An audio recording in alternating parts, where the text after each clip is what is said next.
MMA Weekly here with Gegard Mousasi following Strikefoce. Congratulations on a great win tonight. Thank you.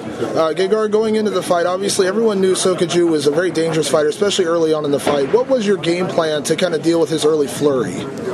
Just put the pressure on him and just go in and out, a little bit like karate.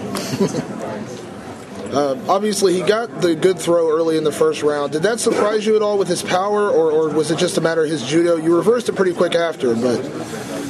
No, I wasn't surprised. I think I didn't defend. I wanted to take him down, and obviously he's the better judo guy, so he got the advantage of throwing. Yeah.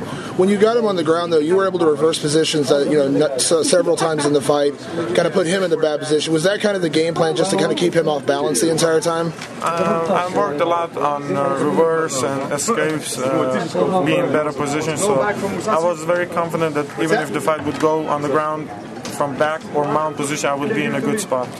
Back when you were competing in, when you fought Dennis Kang, a lot of people regarded you as the underdog. Now you're going in as the favorite a lot of times. Is it different for you going into it as the favorite, facing a guy maybe people are underrating going into the fight, or? I like more the underdog position. There's no expectations.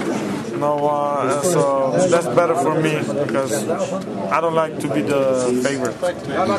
Now, after beating Babalu and now Sokoudjou, not a lot of 205-pounders left right now in Strikefoce. Would you consider a move back to 185 just for that competition, or are you pretty much set at 205? 185, I won't make it anymore. It's not healthy for me.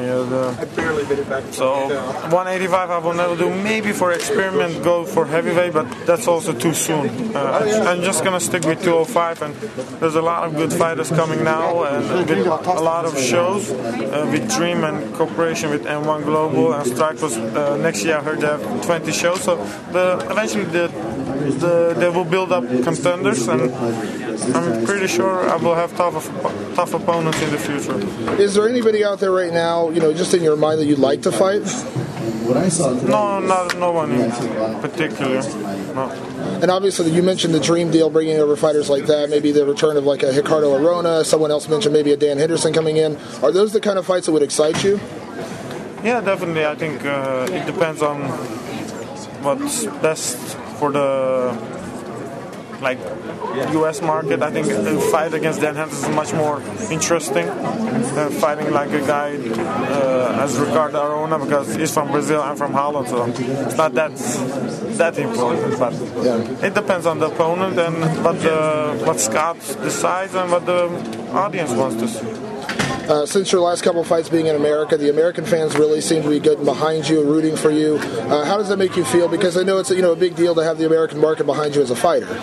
Yeah, I'm very happy that they welcomed me very well. So I hope I will perform well and they enjoy the fights. Are you hoping for your next fight out to be a title fight? I don't know. No, it doesn't make difference. And anything to say to your fans? Thank you for the support and watching the fights, and hopefully I will do good in the future.